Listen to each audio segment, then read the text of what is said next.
Hi students. So simplex மெத்தடில் நம்ம வந்து நெக்ஸ்ட்டு மினிமைஸ் ப்ராப்ளம் பார்க்க போகிறோம். ஓகேவா? ஸோ சிம்ப்ளெக்ஸில் வந்து நம்ம வந்து மேக்ஸிமம் ப்ராப்ளம்ஸ் பார்த்துருப்போம். நெக்ஸ்ட் வந்து சிம்ப்ளெக்ஸில் மினிமைஸ் ப்ராப்ளம் பார்க்க போகிறோம். ஸோ இதான் உங்களோட மினிமைஸ் அப்ஜெக்டிவ் ஃபங்க்ஷன். ஸோ நம்ம கண்டுபிடிச்ச வேலையை மினிமைஸாக கொடுக்க போகிறோம். ஓகேவா? ஸோ ரொம்ப யோசிக்க வேணாம். ஆக்சுவலி சிம்ப்ளெக்ஸ் மெத்தடில் நம்ம வந்து மினிமைஸ் வச்சு ப்ரொசீட் பண்ண முடியாது. எப்பவுமே மேக்ஸிமைஸ் வச்சு தான் ப்ரொசீட் பண்ண முடியும். ஸோ அதுக்கு ஒரு சின்ன சேஞ்ச் பண்ண போகிறோம். ஸோ இது வரைக்கும் மேக்ஸிமைஸும் டேரெக்டாக ஸ்டாண்டர்ட் ஃபார்ம் எழுதியிருப்போம். ஸோ மினிமைஸ் எழுதுறப்ப ஒரு சின்ன சேஞ்ச் தான் பெருசாக உள்ளது. மினிமைஸ் இது ஈக்குவல் டு மைனஸ் மேக்ஸிமைஸ் இது ஸ்டார். நீ இது ஸ்டார் மீன் பண்ணுறாலே இது வந்து நம்ம மினிமைஸ் ப்ராப்ளத்தை மேக்ஸிமைஸ் மாற்ற போகிறோம் அப்படின்னு வச்சுக்கோங்க. ஓகேவா? ஜஸ்ட் ஒரு நொட்டேஷன் தான், சிம்பிளாக ஒன்றும் கிடையாது. ஸோ கிடைச்ச மினிமைஸ் ப்ராப்ளம் இருக்குல்ல, இந்த மினிமைஸ் ப்ராப்ளத்தை நம்ம ஜஸ்ட் என்டையராக அப்ஜெக்டிவ் ஃபங்க்ஷனை மைனஸால் நெகட்டிவ் மைனஸால் நம்ம மல்டிப்ளை பண்ணிப்போம். மல்டிப்ளை பண்ணி எழுதிக்க போகிறோம், வேறு ஒன்றும் கிடையாது. ஓகேவா? ஸோ ஸ்டாண்டர்ட் ஃபார்ம் அப்படி தான் இருக்கும். ஸோ நீங்கள் கிவன் ப்ராப்ளத்தில் -8(1) -2x2 இருக்கா, இது அப்படியே என்டையராக நெகட்டிவில் மல்டிப்ளை பண்ண உங்களுக்கு என்ன கிடைக்கும்? -8x1 + 2x2. இது மட்டும் தான் இங்கே சேஞ்ச் ஆகும். நம்ம மேக்ஸிமைஸ் இதெல்லாம் ஆரம்பிப்போம். ஏன்னா சிம்ப்ளெக்ஸ் மெத்தட் நம்ம வந்து மினிமைஸ் ப்ராப்ளம் வச்சு ப்ரொசீட் பண்ண முடியாது. நம்ம மேக்ஸிமைஸ் மேக்ஸிமைஸ் ஃபார்முக்கு நம்ம மாற்றி தான் சேஞ்ச் பண்ணணும். ஓகேவா? ஸோ அதுக்காக மேக்ஸ் இசட் போட்டிருக்கோம். நம்ம ஃபைனல் ஆன்சர் கிடச்சதை நெக்ஸ்ட் ஃபைனல் ஆன்சர் கிடச்சதுக்கப்புறம் நம்ம வந்து அதை மறுபடியும் நெகட்டிவால் மல்டிப்ளை பண்ணி மினிமைஸ் கண்டிஷனுக்கு எழுதிக்கலாம். ஓகேவா? ஸோ சின்ன சேஞ்சு தான். ஸோ மினிமைஸ் கிடச்சிட்டா நம்ம என்டையர் அப்ஜெக்டிவ் ஃபங்க்ஷனை மைனஸால் மல்டிப்ளை பண்ணி அதை மேக்ஸிமைஸாக மாற்றிக்கணும். ஸோ மேக்ஸிமைஸாக மாற்றிட்டு நம்ம வந்து ப்ரொசீட் பண்ணணும். இவ்வளோ தான். ஓகேவா? மற்றபடி வேறு எங்கே செஞ்சுமே கிடையாது. இந்த ஒரே ஒரு சேஞ்ச் மட்டும் தான் நம்ம மாற்ற போகிறோம். ஓகேவா? ஸ்டாண்டர்ட் ஃபார்மில் ஜஸ்ட் நீங்கள் மேக்ஸிமைஸ் ஃபங்க்ஷனாக மாற்றிக்கோங்க. என்டையராக மல்டிப்ளை பண்ணி மேக்ஸ் எழுதிக்கோங்க. இந்த 0s1 + 0x2ங்கிறது கன்ஸ்டன்ட் தான். ஓகேவா? ஸோ கன்ஸ்டன்ட்ல நீங்கள் வந்து பார்த்தீங்கன்னா 2 கன்ஸ்டன்ட்ஸ் இருக்கா, அப்படிங்கிறப்ப 2 ஸ்லாக் வேரியபிள் வரும். ஓகேவா? ஸோ எல்லாமே லெஸ் தேன் ஈக்குவல் கண்டிஷன்ஸ் தான். அப்படிங்கிறப்ப நம்ம டேரெக்டாகவே ஸ்லாக் வேரியபிளில் எடுத்துன்னு எழுதிடலாம். ஓகேவா? ஸோ ஸ்லாக் வேரியபிள் தான் 0s1 + 0x2. இங்கே s1 ஆட் பண்ணிருக்கீங்களா, இந்த s1 நீங்கள் ஆட் பண்ணிட்டு ஈக்குவல் டு 1 போட்டிருக்கீங்க, இந்த s2 ஆட் பண்ணிட்டு ஈக்குவல் டு 3 போட்டிருக்கீங்க. இந்த ஈக்குவல் சிம்பிளுக்காக தான் நம்ம s1 s2 நம்ம ஆட் பண்ணியிருக்கோம். ஸோ இந்த s1 s2 கூட ஜஸ்ட் ஒரு ஸ்லாக் வேரியபிள். ஓகேவா? ஸோ இதெல்லாமே ஸ்பெஷல் நம்ம சிம்ப்ளெக்ஸ் மேக்ஸ் ஃபங்க்ஷனில் பார்த்தா அதே கான்செப்ட் தான். ஸோ சிம்ப்ளெக்ஸ்னாலே நம்ம ஒரு ஸ்டாண்டர்ட் ஃபார்ம் மாற்றணும். ஸோ இவ்வளோ தான் ஸ்டாண்டர்ட் ஃபார்மே. ஓகே. ஸோ எப்பவும் போல் இனிஷியல் பேசிக் சொல்யூஷன் கண்டுபிடிக்கணும். அதுக்காக நம்ம வந்து x1 x2க்கு நம்ம 0 கொடுப்போம். ஸோ கன்ஸ்டன்ட்ல x1 x2 0 கொடுத்தீங்கன்னா உங்களுக்கு s1 தான் ரிமைனிங் வரும். அதே மாதிரி இதில் வந்து x1 x2 0 கொடுத்தீங்கன்னா s2 தான் ரிமைனிங் வரும். ஸோ அப்படிங்கிறப்ப அந்த s1 s2 தான் உங்களோட பேசிக் சொல்யூஷன். ஓகேவா? இது அப்படியே உங்கள் டேபிளில் ரிஃப்ளெக்ட் ஆகும். ஸோ உங்கள் டேபிளில் வந்து ஆஸ் யூஷுவல் நம்ம சிஜே ஃபில்அப் பண்ணிடுவோம். பேசிக் வேரியபிள் தான் ஃபஸ்ட் ஃபில்அப் பண்ணுவோம். x1 x2 s1 s2. ஓகேவா? இந்த x1ஓட கோஎஃபிஷியன்ட் தான் -8, இந்த x2ஓட கோஎஃபிஷியன்ட் தான் நீங்கள் 2.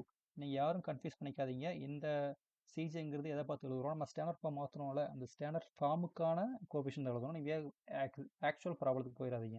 ஸோ ஆக்சுவல் ப்ராப்ளம் உங்களுக்கு மினிமைஸ், நீங்கள் அதை பார்க்கக்கூடாது. நம்ம ஸ்டாண்டர்ட் ஃபார்ம்லேருந்து நம்ம எல்லாத்தையுமே இந்த டேபிள் எழுதுவோம். ஓகேவா?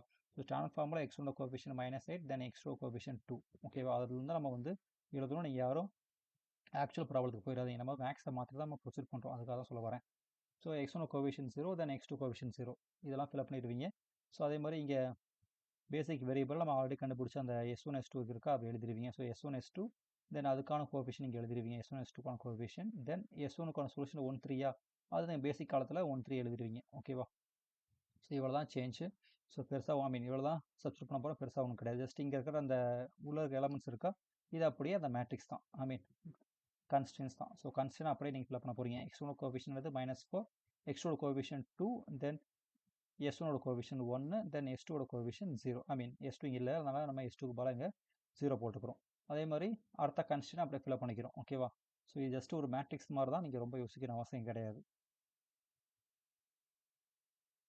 ஜஸ்ட் இதை மேட்ரிக்ஸ் மாதிரி ஃபில்அப் பண்ணிட்டு போயிட்டே இருக்கலாம். ஜஸ்ட் அந்த x1 x2 s1 s2ஓட coefficient fill up பண்ணிட்டு போயிடலாம். ஓகேவா?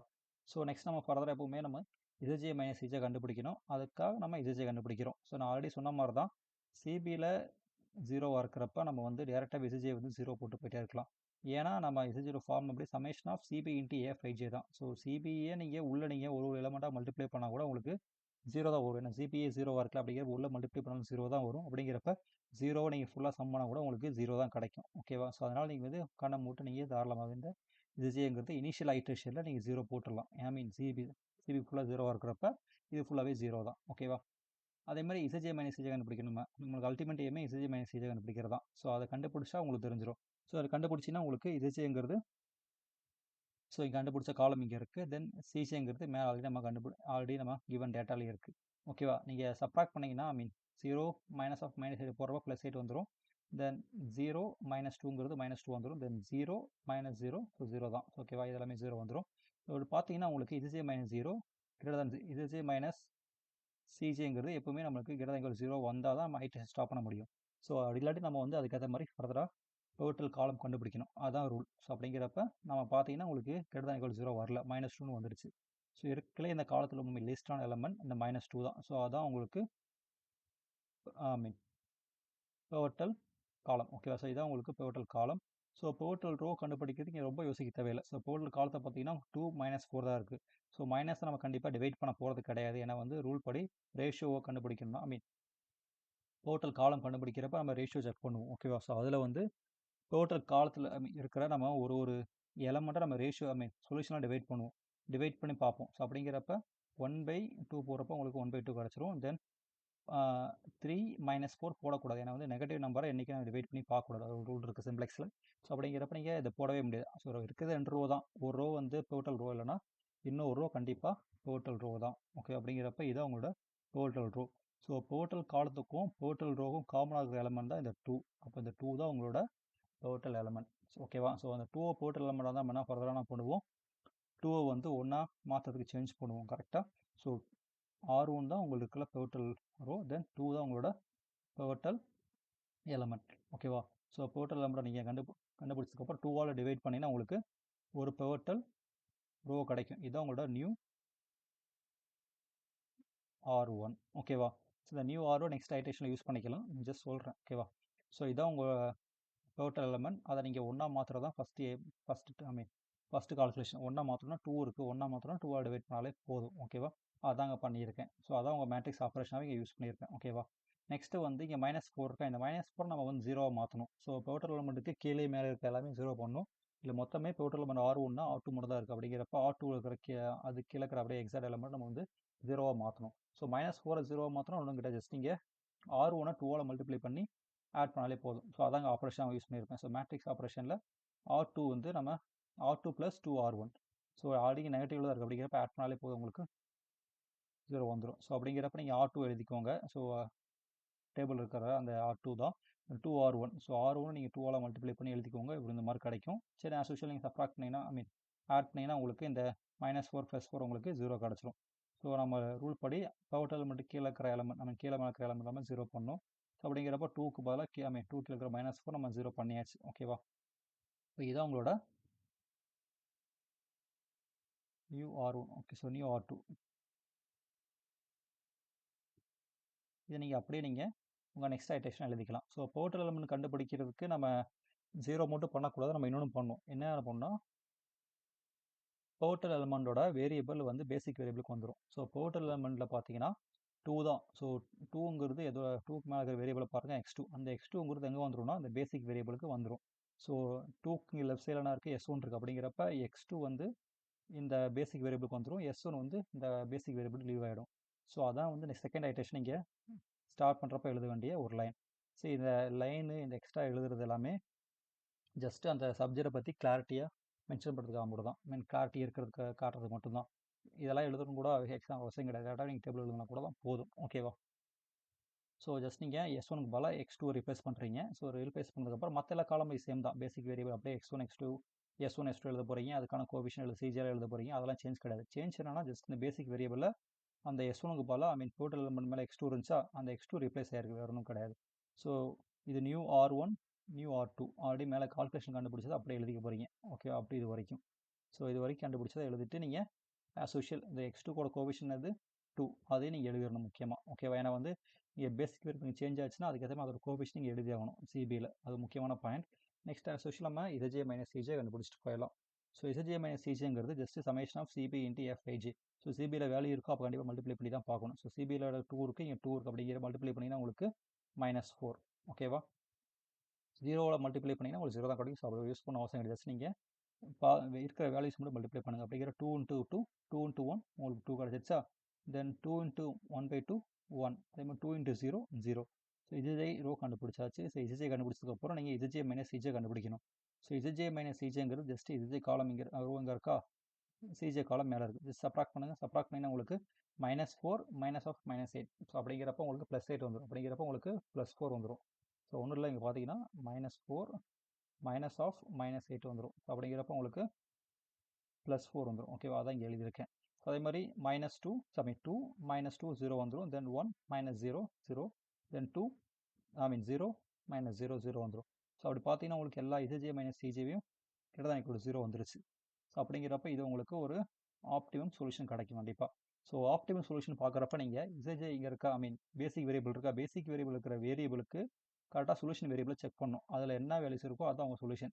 ஸோ x2 இங்கே இருக்கா பேசிக் வேரியபிளில், அதுக்கான சொல்யூஷன் தான் 1/2. So x2 1/2. அப்போ x1 காணாமேன்னு கேட்டிங்கன்னா x1 பேசிக் வேரியபிள் இல்லை, அப்படிங்கிறப்ப x1ஓட வேல்யூ 0. ஸோ பேசிக் வேரியபிள் இல்லாத அந்த x1 x2 x3 இருந்துச்சுன்னா மற்ற எல்லா வேரியபிளுமே 0 தான். ஸோ பேசிக் வேரியபிளில் இந்த s2ஓட வேல்யூ வந்து 5ன்னு கொடுத்துருக்காங்க. ஸோ இது எழுதணுமான்னு கேட்டிங்கன்னா ஸோ எக்ஸாம்பிள் எழுதிக்கலாம், பட் இதுக்கான மீனிங் கிடையாது. ஏன்னா வந்து s2ஓட வேல்யூ நம்ம அப்ஜெக்டிவ் ஃபங்க்ஷனில் 0 தான். அப்படிங்கிறப்ப நம்ம 5 இருந்தாலும் சரி தான், எது இருந்தாலும் சரி தான், அது மீனிங் இல்லை. ஸோ x2ஓட வேல்யூ தான் 1/2. ஓகேவா. ஸோ இப்போ மேக்ஸ் இசட்டில் அப்ஜெக்டிவ் ஃபங்க்ஷனாக இருந்துச்சு, நீங்கள் -8x1 + 2x2 மேக்ஸ் இசட்டில். ஓகேவா. So balance plus 0s1 + 0s2 இருக்கும். பட் நம்ம 0 இருக்கிறதுனால நம்ம வந்து நம்ம எழுதணும் அவசியம் கிடையாது. வேணால் எழுதிக்கலாம், பட் அதை நம்ம யூஸ் பண்ண போகிறது கிடையாது. ஓகேவா. ஜஸ்ட் நீங்கள் x1 x2 வேல்யூ சப்ஸ்டியூட் பண்ணுறப்ப இது எல்லாமே 0 ஆகிடும்ல. ஸோ x1க்கு வேல்யூ 0, x2ஓட வேல்யூ 1/2 சப்ஸ்டியூட் பண்ணிங்கன்னா உங்களுக்கு ஃபைனலாக மேக்ஸ் இசட் வேல்யூ உங்களுக்கு 1 கிடைக்கும். ஆனால் ஆக்சுவல் ப்ராப்ளம் மேக்ஸ் இசடா கிடையாது இல்லை. ஸோ ஆக்சுவல் ப்ராப்ளத்தை பார்த்தீங்கன்னா உங்களுக்கு மினி இசைட் தான், மினிமம் இசைட் தான். ஸோ மேக்ஸ் இது கிடையாது. நம்ம என்ன பண்ணியிருப்போம், மேக்ஸ் இசட்டை என்டையராக நெகட்டிவில் மல்டிப்ளை பண்ணி தான் மினிமம் இசட்டை மாற்றிருப்போம். கரெக்டாக மினிமம் இசட்டை என்டையர் நெகட்டிவில் மல்டிப்ளை பண்ணி மேக்ஸ் இசட்டை மாற்றிருப்போம். திருப்பி மினிமைஸ் மாற்றணும்ல. So max Z value so 1 இருந்துச்சுன்னா மினிமைஸ் இசட் வேல்யூ -1, வேறு ஒன்றும் கிடையாது. ஜஸ்ட் நீங்கள் மினிமம் இசட் வேல்யூ -1 போட்டு போடலாம். இது உங்களோட ஆப்டிமம் வேல்யூ. கடைசி சைடில் வேணால் எழுதிக்கலாம். When x1 0 then x2 1/2. இந்த வேல்யூஸ் வந்து நெகட்டிவாக மாறுமா, இது மாறாது. ஓகேவா. நீங்கள் மாற்றின ஃபுல்லாகவே அப்ஜெக்டிவ் ஃபங்க்ஷனில் மட்டும் தான், அப்போ அது மட்டும் தான் மாறும். ஓகேவா. So minimiser value -1. So maximum 1 கிடச்சுன்னா நம்ம மினிமைஸ் கேஸில் அது மைனஸ் தான் மாற்றிக்கணும். ஓகேவா, வேறு ஒன்றும் கிடையாது. ஸோ இவ்வளோ தான் சிம்ப்ளெக்ஸ் ப்ராப்ளம். ஸோ சிம்ப்ளெக்ஸில் நம்ம 3 கேஸ் பார்த்துருக்கோம். ஸோ 2 மேக்ஸ் ப்ராப்ளம், தென் ஒரு மினிமைஸ் ப்ராப்ளம். ஓகேவா. ஸோ நீங்கள் எப்பவுமே ஃபோக்கஸ் பண்ண வேண்டியது இந்த டேபிள் தான். இனிஷியல் டேபிள் பர்ஃபெக்டாக போட்டாலே உங்களுக்கு ஃபர்தராக மற்றலாம் ஈஸியாக வந்துடும். ஸோ மேட்ரிக்ஸ் ஆப்பரேஷனுமே நீங்கள் கரெக்டாக ஒரு செக் பண்ணிங்கன்னா உங்களுக்கு பர்ஃபெக்டாக ஆன்சர் வந்துடும். ஓகேவா. ஸோ இந்த ப்ராப்ளமும் x1 x2 தான் இருக்குது. அப்படிங்கிறப்ப இதுக்குமே நம்ம கிராஃபிக்கல் சொல்யூஷனை போட்டு ஆன்சரை கண்டுபிடிச்சிடலாம். ஓகேவா. ஸோ கிராஃபிக்கல் சொல்யூஷன் எதுக்கு நான் சொல்ல வரேன்னா, ஜஸ்ட் நீங்கள் ஆன்சரை கிராஸ் செக் பண்ணுறதுக்காக மட்டும்தான், அது ஆன்சர் கிடையாது. நீங்கள் எல்லா கேஸ்லையுமே எழுதுனீங்கன்னா உங்களுக்கு மார்க்ஸ் போட மாட்டாங்க செமஸ்டரில். எழுதுங்க. ஓகே. ஸோ மற்றபடி ஒன்றும் கிடையாது. தேங்க்யூ.